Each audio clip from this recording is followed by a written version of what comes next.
Hi guys, this is Jaward. And Mags. Welcome to MendzTV. And today we're going to unbox and review the newest face mask in town, the Copper 95 mask by Nutrimanila.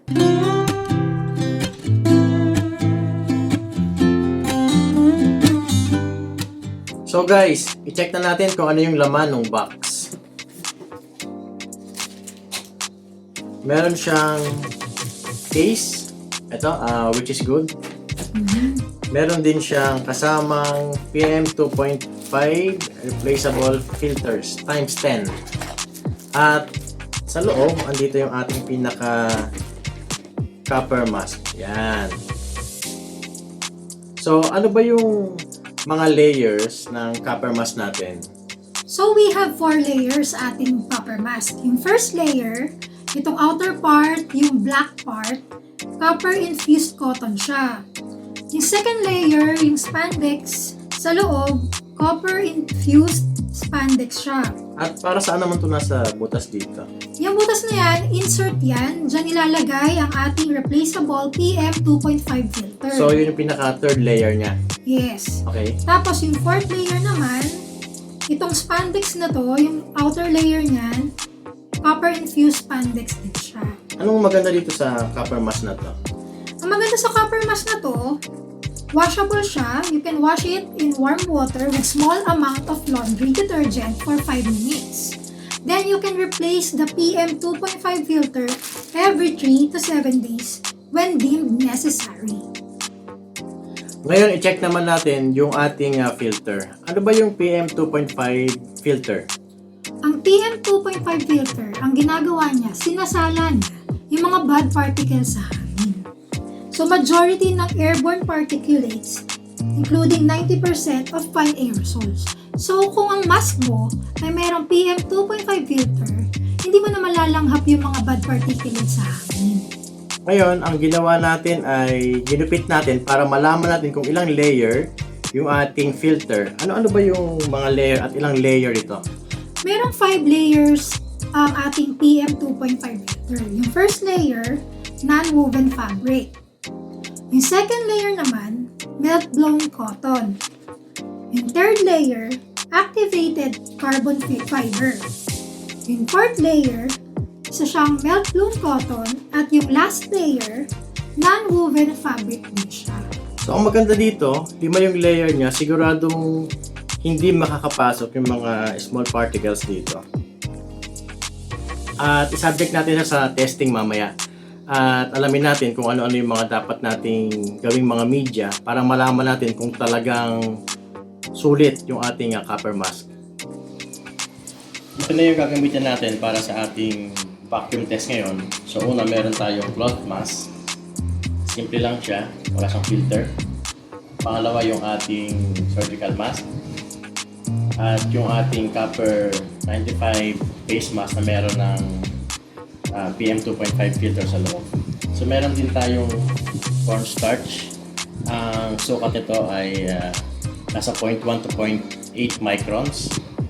Yung ating flour, meron itong sukat na more than 1 microns. Yung microns yun yung pang sukat sa mga maliliit na particles. At meron din tayong cloth, lumang medyas. Ang una natin gagamitin ay flour. At nandito yung ating cloth mask.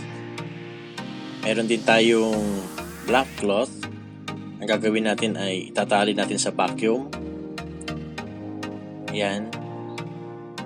Para makita natin kung makakalusot ba yung mga particle dito sa harapan sa layer na yan. So ang gawin na natin ay ipatong na natin yung ating cloth mask at simulan na natin yung pagva-vacuum.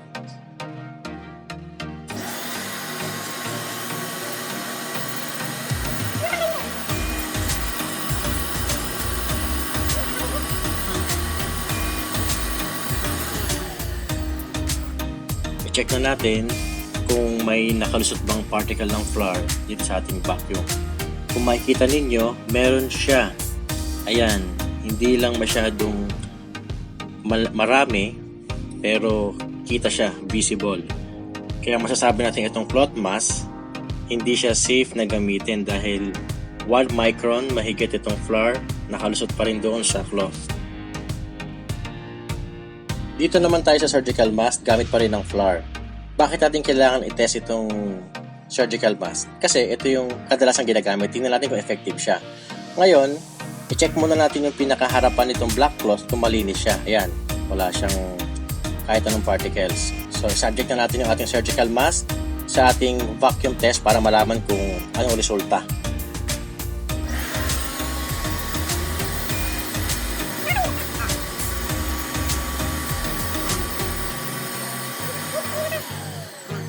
So, i-check na natin kung may particles ng flour itong black cloth gamit ng surgical mask.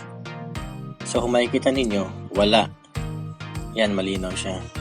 Kaya, subukan naman natin yung ating Copper 95 mask kung effective din siya gaya nito. Flour test pa rin tayo pero gagamitin na natin yung ating Copper 95 face mask at bagong black cloth. Ikakabit natin sa vacuum at malalaman natin kung effective ba itong ating Copper 95 face mask.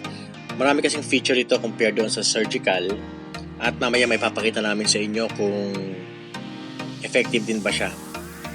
At yung iba pang feature kumpara doon sa surgical mask. So ngayon subukan na natin yung ating vacuum test para malaman natin kung may makakalusot bang flour particles.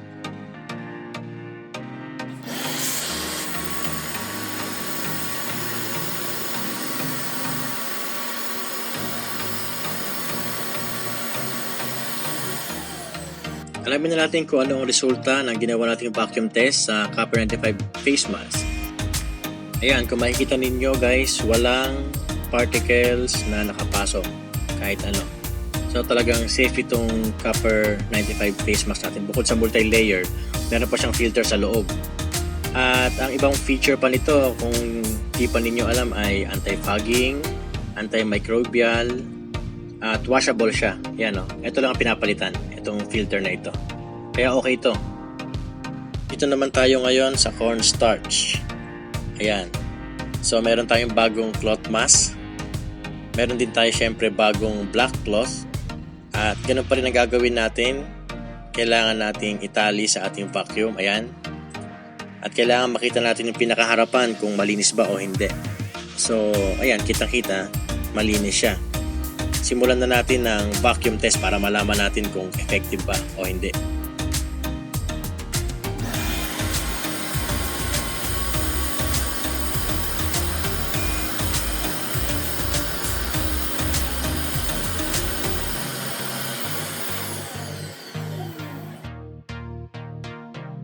Ngayon, tingnan natin kung may nakalusot bang particles ng cornstarch dito sa ating black cloth. Ayan, kung makikita ninyo, visible siya all over. Dahil alam natin na mas maliit ang cornstarch kaysa sa flour, meron siyang 0.1 to 0.8 microns. So talagang papasok siya doon sa ating black cloth. Ayan. So hindi siya safe. Hindi safe yung cloth mask. Dito naman tayo sa surgical mask. At i-check natin kung papasa pa din ito sa gagawin natin vacuum test gamit ang cornstarch. So meron tayong bagong black cloth. I-secure natin sa vacuum at ulitin namin itong cornstarch, ang sukat niyan ay 0.1 to 0.8 microns. At i-check muna natin kung may dumi. Ayan, malinis.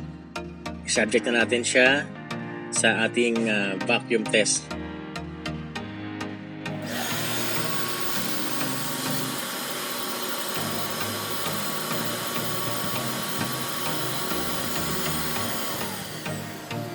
So, i-check na natin yung ating ginawang vacuum test gamit ang cornstarch para sa surgical mask. Sa ating black cloth, kung makikita ninyo, walang nakalusot. So, kaya pa rin i-filter ng surgical yung cornstarch. Gamitin na natin yung ating Copper 95 face mask. Cornstarch pa rin ang gamit natin pero Copper 95 face mask na yung gagamitin natin. Meron tayong bagong black cloth. I-secure natin sa ating vacuum. At syempre, i-check natin yung harapan kung malinis. So, malinis siya. Ayan. I-subject na natin yung ating mask sa vacuum test. At malaman natin kung ano resulta.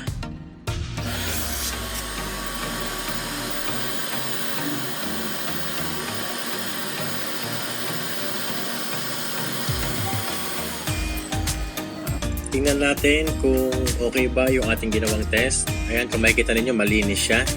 So, effective yung ating Copper 95 face mask. Ang pinagkaiba pala nito sa surgical mask ay isang copper mask katumbas ng 100 surgical mask. So, mas tipid ka dito. Kaya okay na okay itong copper mask.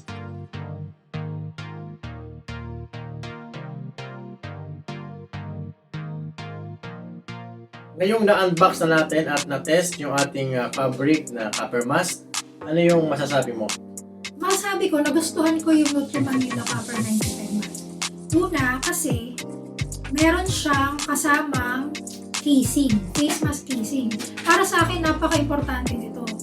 Dahil, minsan, tinatanggal ko yung mask ko kung saan ko na lang siya nalalagay. Sa pocket, sa bag.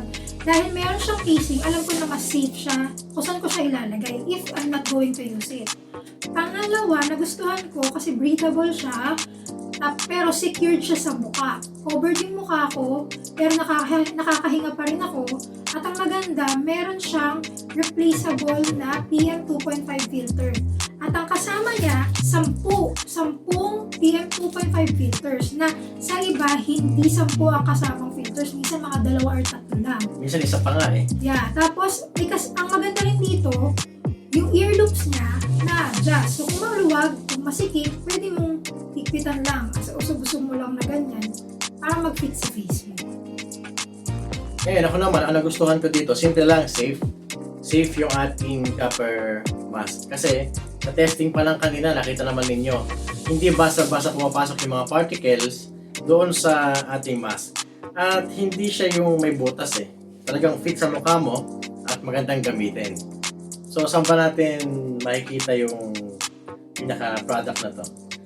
Pwede nyo i-search ang Nutrimanila sa Facebook page or ilalagay namin yung link kung saan nyo pwedeng mabili itong face mask nila sa description box. So, that's it. Sana may natutuhan kayo sa ginawa nating review ngayon na Copper 95 face mask. Sa mga hindi pa nakakapag-subscribe ay mag-subscribe na kayo sa aming channel para sa mga susunod na videos. At sa mga subscriber naman ay salamat ng marami.